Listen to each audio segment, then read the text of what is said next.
नमस्कार, स्वागत है आप सभी का अमन स्टडी पॉइंट में। साथियों, इसके पहले हम सीटेट 2011 प्रीवियस ईयर के गणित के प्रश्न पत्र को करा चुके हैं और इस वीडियो में हम देखने वाले हैं सीटेट 2013 यानी प्रीवियस ईयर के प्रश्न पत्र को, जिसमें कि आपके गणित के 30 महत्वपूर्ण प्रश्नों को हम देखेंगे। तो वीडियो को शुरू करने से पहले इस वीडियो को आप अपने सभी ग्रुपों में शेयर कर देंगे ताकि सभी लोग इस वीडियो का लाभ उठा सकेंगे। तो चलिए शुरू करते हैं वीडियो को और देखते हैं अपने पहले प्रश्न को। पहला प्रश्न है, निम्नलिखित में से कौन सा मुक्त अंत वाला प्रश्न है? 2/7 से 7 कितना ज़्यादा है?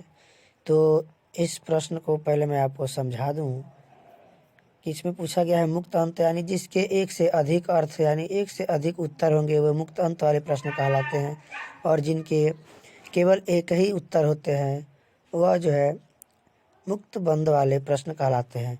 तो 2 से 7 कितना अधिक है, ये तो हम घटा के इसके मान को, इसमें एक ही मान आएगा। और 25, 71, 19, 9, 8, 17, 85 संख्या है, आरोही क्रम में लिखेंगे। तो आरोही क्रम में एक ही तरीके से लिख सकते हैं, यानी बढ़ते क्रम में, तो इसका भी एक ही आंसर आएगा। और कौन सा बड़ा है, 1/3 या 7/5? तो दोनों में से कोई एक ही बड़ा होगा। और डी में दिया गया है 2.7 से बड़ी कोई 4 संख्याएं लिखो। तो साथियों, हम 2.7 से 4 बड़ी संख्याएं, अनंत संख्याएं लिख सकते हैं जिसकी कोई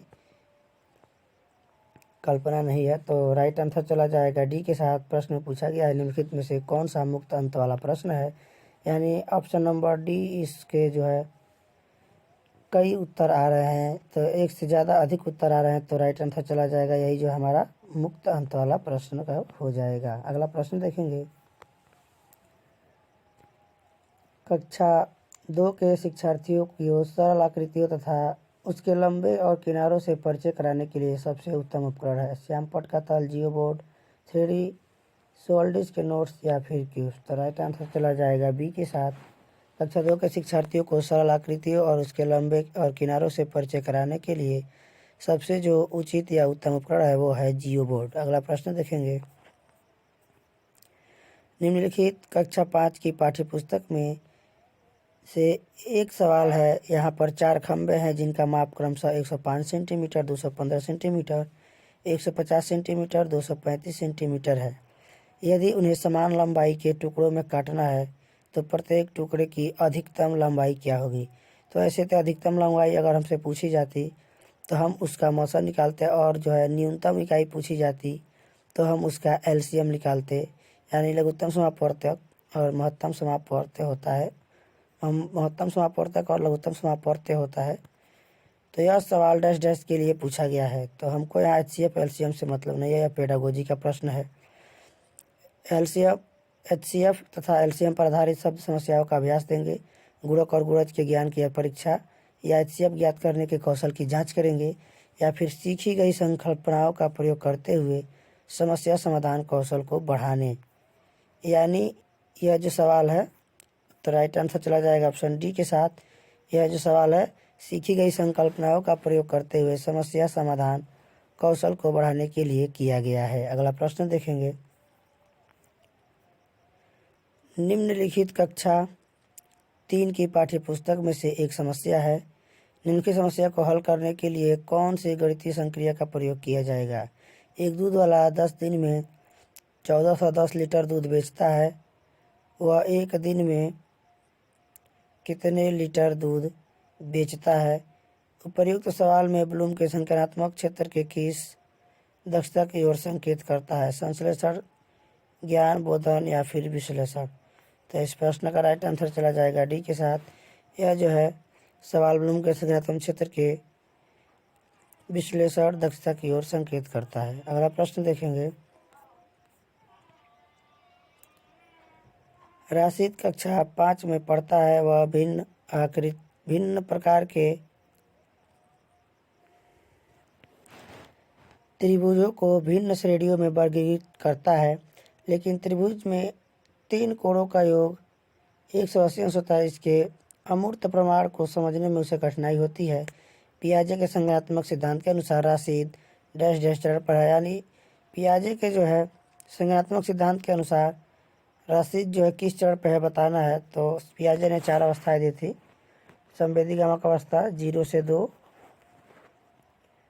पूर्व संक्रियात्मक 2 से 7 वर्ष, मूर्त संक्रियात्मक 7 से 12 या 11 वर्ष, और आपका जो औपचारिक है वह 12 से 18 वर्ष।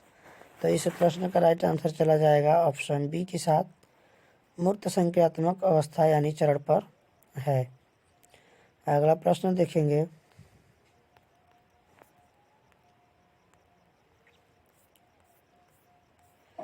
राष्ट्रीय पाठ चर्चा की रूपरेखा 2005 के अनुसार गणितीय शिक्षा का मुख्य उद्देश्य बच्चों के गणितीकरण की क्षमताओं का विकास करना है। स्कूली गणित का समिति लक्ष्य है लाभप्रद क्षमताओं का विकास। यह गणितीकरण बच्चे की डैश क्षमताओं का विकास करने की ओर संकेत करता है।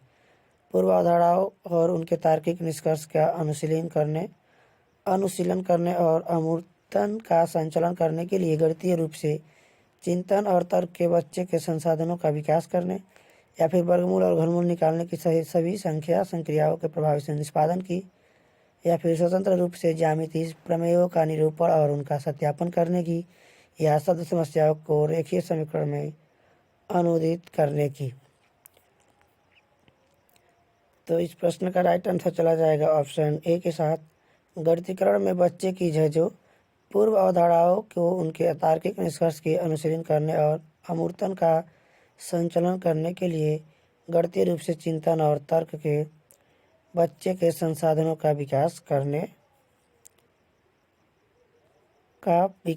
की ओर संकेत करता है। तो मैथ के पेडागोजी में जहाँ भी तार्किक चीज़ें मिले वो आपको ज़्यादातर यहाँ पे तर्क चिंतन यानी कहीं ना कहीं गणित हमारा तार्किक होता है, तो आप तर्क वाला ऑप्शन ज़्यादा ढूंढेंगे उसमें। अगला प्रश्न देखेंगे। एक अच्छी पाठ्य पुस्तक की विशेषताएं हैं, उनमें कठोर अभ्यास देने के लिए बहुत सारे अभ्यास हो, स्थितियों के माध्यम से सभी संकल्पनाओं का परिचय दिया जा सकता हो, केवल हल किए गए अभ्यास ही शामिल किए गए हो, उन्हें मोटी व भारी होना आवश्यक हो। तो NCF 2005 में बताया गया है कि शिक्षा जो है बिना बोझ के होना चाहिए, तो मोटा और भारी आवश्यक नहीं है। और केवल यह निगेटिव टैग वर्ड है पेडागोजी के लिए, एक आपका ये ब्रह्मास्त्र है। कहीं कहीं सही होता है 100% में 1 से 2%, बाकी जहाँ भी केवल मिले वो निगेटिव टैग वर्ड होता है। केवल हल के लिए अभ्यास ही शामिल किए गए हों। तो इसमें आप नीचे आपका ऑप्शन दिया है, इसमें देखेंगे कौन सा ऑप्शन सही होगा। अ वाला सही होगा, उनमें कठोर अभ्यास देने के लिए बहुत सारे अभ्यास यानी कई चीज़ें अभ्यास करने की चीज़ें हो, या स्थितियों के माध्यम से सभी संकल्पनाओं का परिचय दिया जा सकता है। तो यह जो और वह दोनों ऑप्शन सही है, तो राइट आंसर चला जाएगा आपका ऑप्शन बी के साथ। अगला प्रश्न देखेंगे। राष्ट्रीय पाठ्यक्रम की रूपरेखा 2005 बल पर देती है। गणित चयनित शिक्षार्थियों को पढ़ाया जाएगा।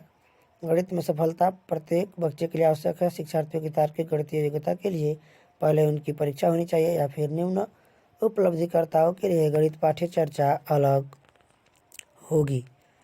तो इस प्रश्न का राइट आंसर चला जाएगा बी के साथ, गणित में सफलता जो है प्रत्येक बच्चे के लिए आवश्यक है, यानी किसी के साथ भेदभाव न किया जाए। अगला प्रश्न देखेंगे। 5, 10 और 35 के सबसे छोटे सार्वगुणज और सबसे बड़े सार्वगुणनखंड का अंतर है। तो सबसे छोटे सार्वगुणज को निकालने के लिए हम उसका एलसीएम निकालेंगे। 5, 10 और 35 का एलसीएम निकालेंगे। 5 एकम 5, 5 दूना 10, 5 सत्ते 35, और इसका जो हमारा एलसीएम हो जाएगा 5 दूना 10 सत्ते 70। इसका अंतर पूछा गया है, और सार्वगुणज का सबसे बड़े अंतर, तो 5 से 10 भी कटेगा, 35 भी कटेगा। 5 एकम 5, 5 दूना 10, 5 सत्ते 35, बाकी 10 से ये 35 नहीं कटेगा, 5 नहीं कटेगा, तो इसका जो अंतर 5 घटाएंगे तो हमारा कितना आ जाएगा 65। तो राइट आंसर चला जाएगा 65 हमारा किस में दिया गया है, डी में, ऑप्शन डी के साथ। अगला प्रश्न देखेंगे। संख्या 105 के गुणनखंडों की संख्या है। तो संख्या 105 को हम देखेंगे किन किन संख्याओं से कट सकती है। 105 है, आप 5 और 1 को जोड़ेंगे तो 6, यानी अगर संख्याओं का योग 3 से कटता है 6, 3 दूना 6, तो यानी ये 3 से कटेगी।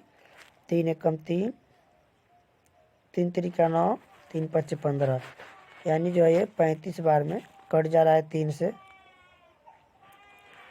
और अगर हम 7 से इसको काट कर देखें, 7 एकम 7 और 7 एकम 7, 3 7 पच्चे 35, यानी 7 से भी कटेगी, 3 से भी कटेगी, और इसके बाद अगर हम देखें तो 5 से भी कटेगी। 21 पच्चे 105, यानी राइट आंसर चला जाएगा बी के साथ। इसके जो गुणनखंडों की संख्या है 3 है। अगला प्रश्न देखेंगे। यदि समय अब 2:17 यानी PM है, तो अब से ठीक 11 घंटे और 59 मिनट बाद पश्चात क्या समय होगा। यानी 11 घंटे 59 मिनट बाद पूछ रहा है, तो इसको जो है हम सिंपली जोड़ देंगे और ये हमारा हो जाएगा 11 और ये हो जाएगा 59, जोड़ेंगे इसको तो क्या आ जाएगा 9 7 16, 5 1 6 1 7 और 11 2 13। तो 13 में से हम अगर इसमें से 12 को निकाल देंगे तो 1 बचेगा और 76 मिनट बचेगा। और 76 मिनट को अगर हम घंटा में कन्वर्ट करेंगे तो लगभग हमारा 1 घंटा इधर आएगा तो 2 घंटा हो जाएगा, और इसमें से 16 मिनट बच जाएगा, यानी 2:16 और 2:16 हमारा जो मान दिया गया है डी में, तो राइट आंसर चला जाएगा ऑप्शन डी के साथ। अगला प्रश्न देखेंगे। सिंपली इसको जोड़ देंगे, कुछ नहीं करना है। 3.5 समकोणों में डिग्रियों की संख्या होगी, तो इसको आप बहुत आसानी से लगा सकते हैं। 3.5 यानी 3 समकोण और एक समकोण में होता है, समकोण का मान होता है 90 डिग्री। डिग्रियों की संख्या पूछा गया है और कर रहा है 3.5, तो पहले हम 3 डिग्रियों के निकालेंगे, बाद में आधा समकोण का निकालेंगे। तो ऐसे आप 3 का गुणा कर दीजिए, 9 3 27 यानी 270 डिग्री, या 90 3 बार जोड़ लीजिए, 9 9 18, 9 3 27, ऐसे भी आप जोड़ के निकाल सकते हैं। और कह रहा है आधा, तो 90 का आधा निकालेंगे तो कितना हो जाएगा, काट देंगे ऐसे 45 डिग्री आ जाएगा।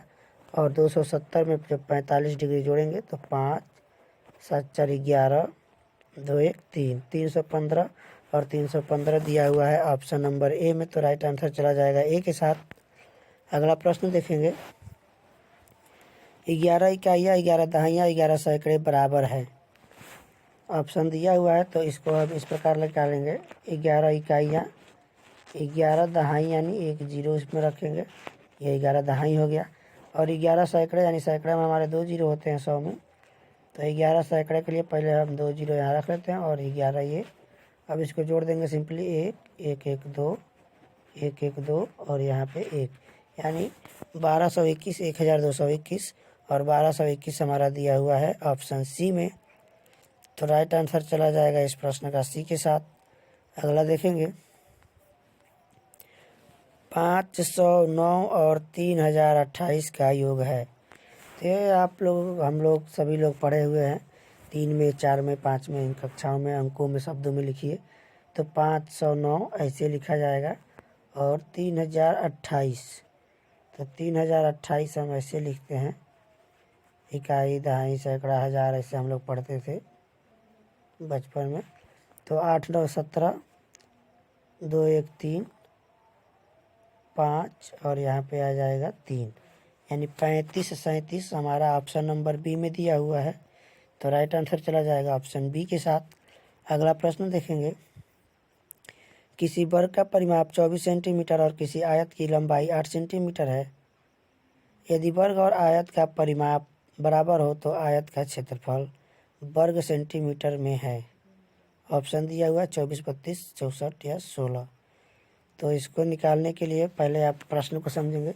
किसी वर्ग का परिमाप 24 है, वर्ग का परिमाप 24 दिया गया है, और किसी आयत की लंबाई L दिया गया है 8 सेंटीमीटर।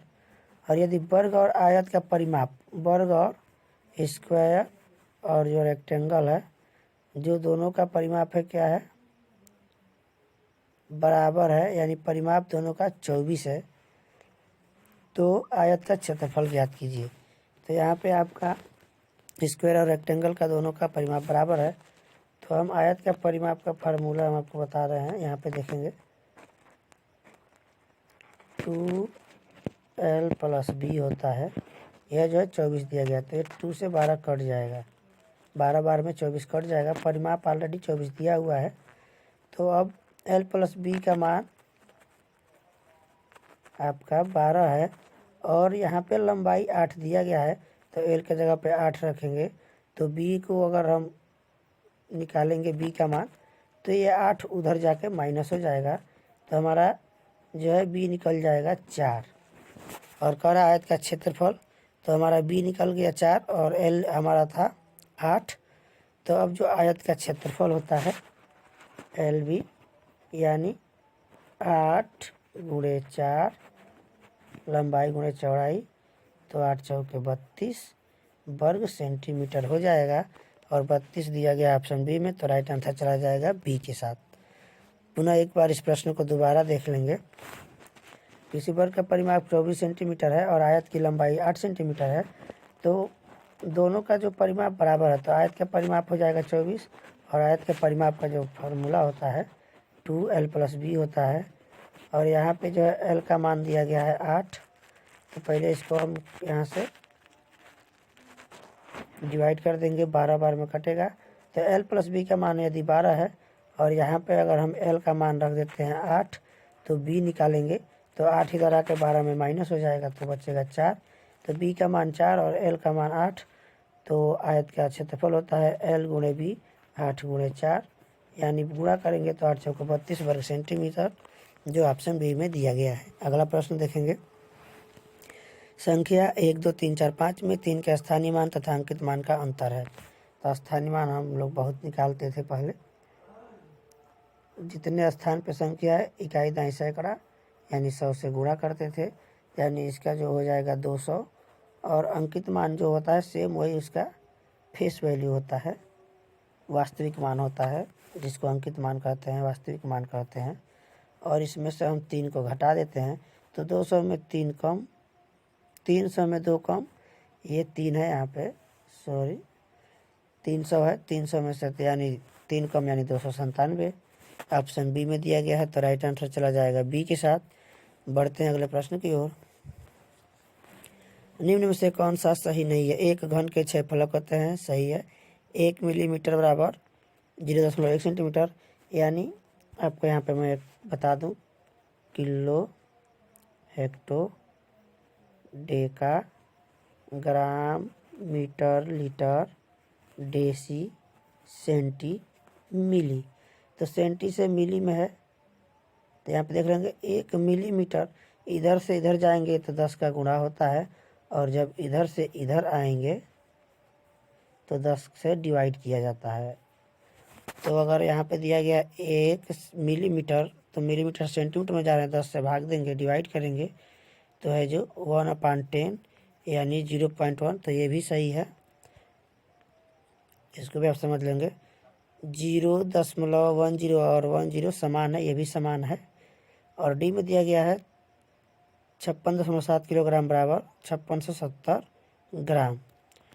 तो इसको किलोग्राम से ग्राम में बदलेंगे, तो किलो यहाँ पे होता है, हेक्टो होता है, डेका होता है, फिर हमारा यहाँ पे ग्राम होता है, यानी 10 से गुणा, 10 से गुणा, 10 से गुणा, 10 दाँ के 100 दाँ के 1000 का गुणा।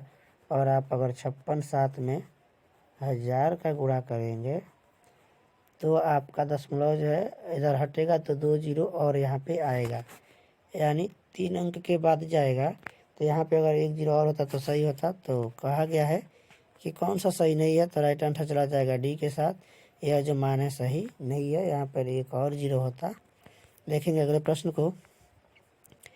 नदी में एक नाव की चाल 20 किलोमीटर प्रति घंटा है और एक दूसरी नाव की चाल 23 किलोमीटर प्रति घंटा है, तो दोनों नाव एक ही दिशा में एक स्थान से एक समय पर चलते हैं, तो 3.5 घंटे पश्चात उनके बीच की दूरी क्या होगी? तो प्रश्न को थोड़ा सा नीचे करेंगे और हम आपको यहाँ पर बता रहे हैं।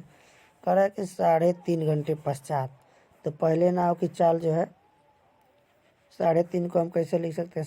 3.5 होता है 7, 3.5, या इसको हम लिख सकते हैं 7/3। 2।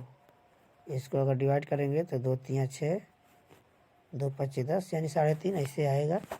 तो इसको हम 7/2 ही रख लेते हैं। तो दिया गया है 20 किलोमीटर। तो पहले नाव की चाल निकालेंगे। तो दूरी निकालना है। तो इसके लिए पहले हम इसको 7/3, 7/2 यानी 7.5। तो 7 2 दहा के 20 और 10 7 70। ये पहले नाव की है। और दूसरे नाव की निकालेंगे 23 गुणे मल्टीप्लाई 7/2, 2 1 कम 2,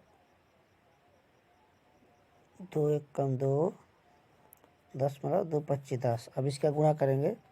7 25 35, 7 1 कम 7 3 10 का 0, 7 1 कम 7 1 8 यानी 80.5 आ जाएगा।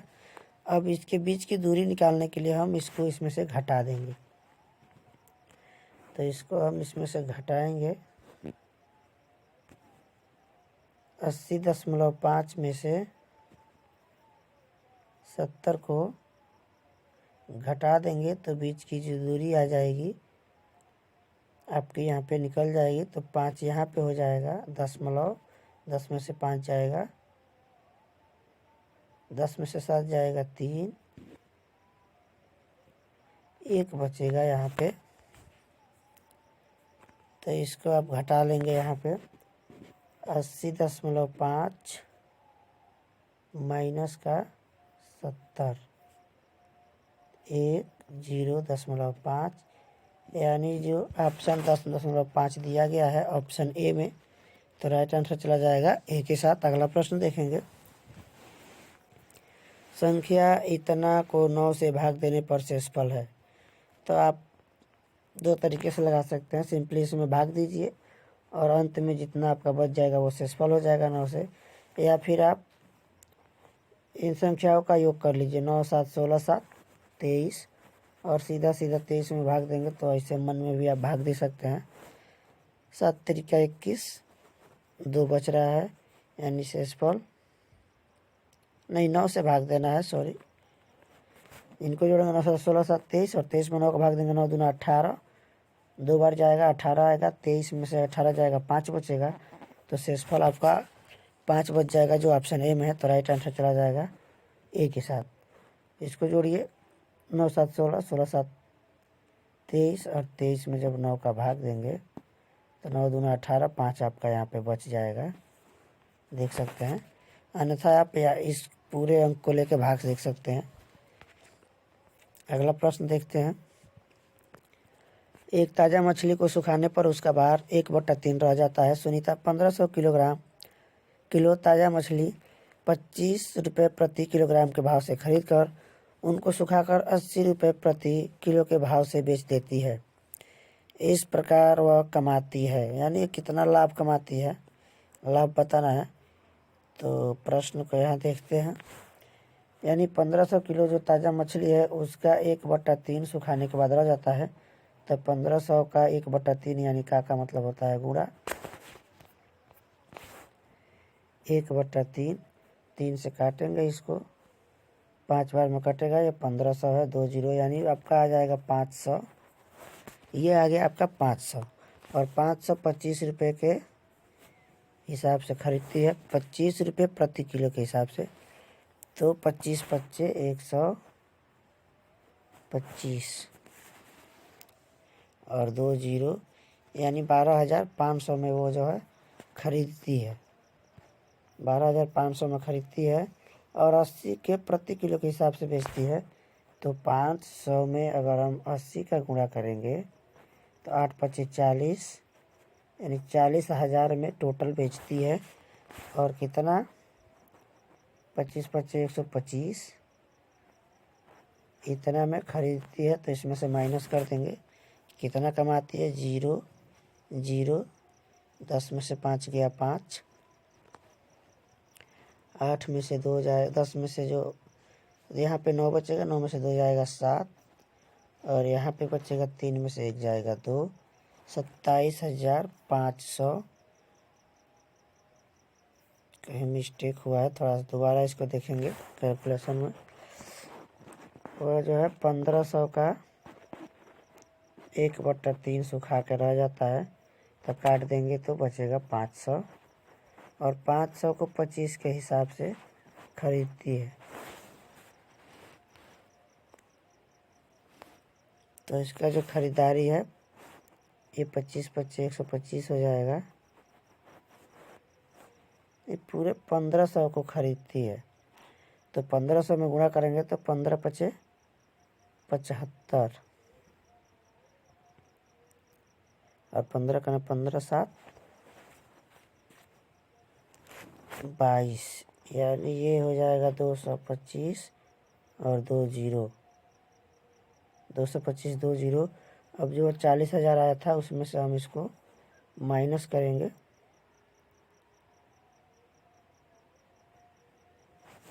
चलिए अब 40,000 में से माइनस करते हैं। 40,000 80 के भाव से खरीदती है,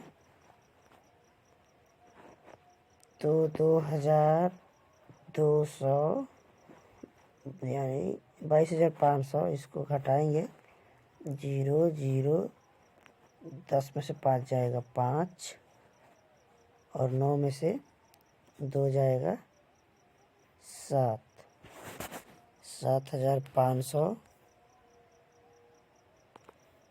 कहीं पे मिस्टेक हो रहा है, थोड़ा इसको देखेंगे, कैलकुलेशन में थोड़ा मिस्टेक हो रहा है, पुनः देखते हैं। 1500 जो किलोग्राम मछली है उसका रेट जो है 25 के हिसाब से है, तो 15 पचे अगर गुणा करेंगे तो हो जाएगा 75।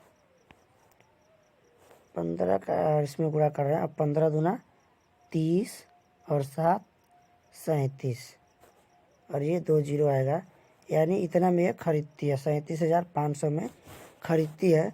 और उसका 1/3 निकाले थे 1500 का, सुखाती है तो इतना बच जाता है उसका वज़न, यानी 3 पचे 15 500 बचता है।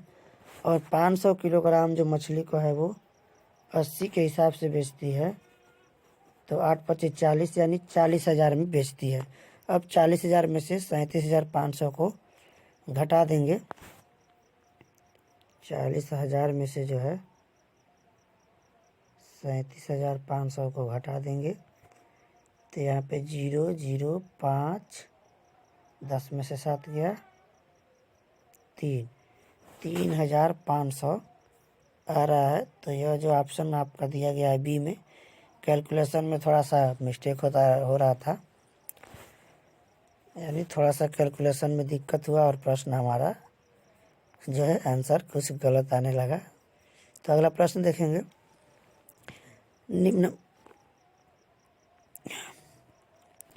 निम्न प्रतिरूप को देखिए।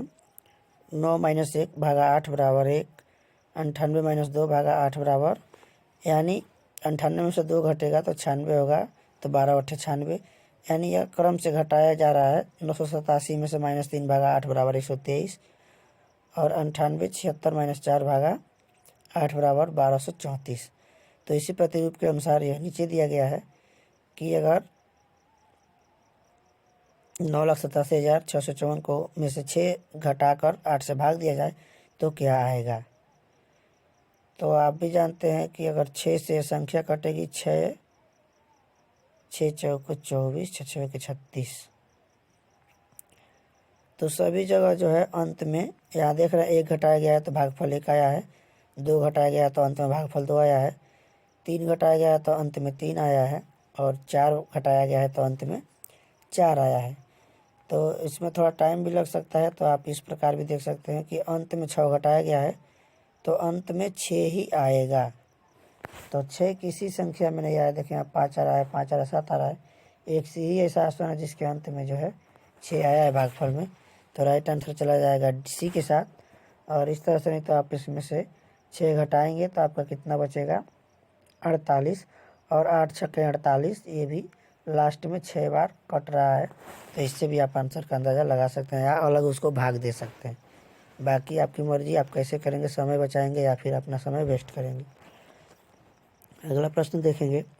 एक बोतल में 750 मिली जूस भरा जाता है और ऐसे ही 6 बोतलों को एक कार्टून में पैक किया जाता है। तो 450 लीटर जूस के लिए आवश्यक कार्टूनों की संख्या है। तो अभी हमने आपको बताया था किलो, हेक्टो, डेका, ग्राम, डेसी, सेंटी, मिली। तो कह रहा है 450 लीटर। तो सबसे पहले हम भरा जाता है तो ऐसी 6 बोतलों को एक कार्टून में पैक किया जाता है, यानी एक कार्टून में 6 बोतल आ रहा है। तो सबसे पहले हम 750 मिली जूस भरा जाता है एक बोतल में। तो पहले बोतलों की संख्या यहाँ पे ज्ञात करेंगे। तो 450 जो है हमारा जो है लीटर में है, और मिली में अगर इसको कन्वर्ट करेंगे तो ये सीधा चला जाएगा मिली में जाएगा। ये मान लीजिए लीटर है, और यहाँ से जब मिली में जाएंगे तो 10 100 का गुणा होगा। तो यानी ये 100 का गुणा और बटे 750, 0 से 0 क्रॉस, 15 तिया 45, 15 पचे 75, 5 20 100, 20 तिया 60। तो चलिए इसको थोड़ा और अच्छे से, तो इसको हम डायरेक्टली 450 को यहाँ पे 0 रख के और 750 से भाग दे देते हैं, डिवाइड कर देते हैं। 0 से 0, 15 पचे 75, 15 तिया 45, और 5 से भाग देंगे तो ये आपका 0 है। 5 छक्के 30, 6 बार में कटेगा तो ये आ जाएगा 600 बोतल। अब 600 बोतल है, एक कार्टून में अगर 6 बोतलों को रखा जाता है तो कितने कार्टूनों की संख्या बतानी है, कितने कार्टूनों की आवश्यकता पड़ेगी। तो 600 में अब हम डिवाइड करेंगे 6 से। एक कार्टून में 6 आ रहा है तो ये 6 से 6 कैंसिल, एक, यानी 100 कार्टूनों की आवश्यकता पड़ेगी, जो कि ऑप्शन ए में दिया गया है। तो राइट आंसर चला जाएगा ए के साथ। और फटाफट इन आंसर प्रश्नों का देख सकते हैं। किसी आयताकार बक्से की आंतरिक लंबाई, चौड़ाई और ऊंचाई क्रमशः 4 सेंटीमीटर, 3 सेंटीमीटर तथा 2 सेंटीमीटर है। तो 8664 सेंटीमीटर घनों को पैक करने के लिए ऐसे कितने बक्सों की आवश्यकता पड़ेगी। तो कभी भी अगर इस प्रकार का आपको आयत और घन वाला पूछा जाए तो ये आयताकार है। तो जो बड़ा आपका जो घन होता है या उसका जो आयतन होता है उसको हम ऊपर रखते हैं। तो ये आपका है 86, 64 और बटे 4 गुणे 3 गुणे 2, ये आयताकार ऊंचाई। तो इससे हम क्या करेंगे, इसको डिवाइड करेंगे। तो या तो आप ऐसे भी काट सकते हैं, पहले 2 से काटिए, फिर 3 से काटिए, फिर 4 से काटिए, या फिर 4 तिया 12 दूना 24। डायरेक्टली आप इसको 4 तिया 12 दूना 24, 24 से काट दीजिए। इसका जो आयतन निकालेंगे या क्षेत्रफल जो भी, तो ऐसे आएगा। चलिए अब इसको देखते हैं। 24 दूना 48,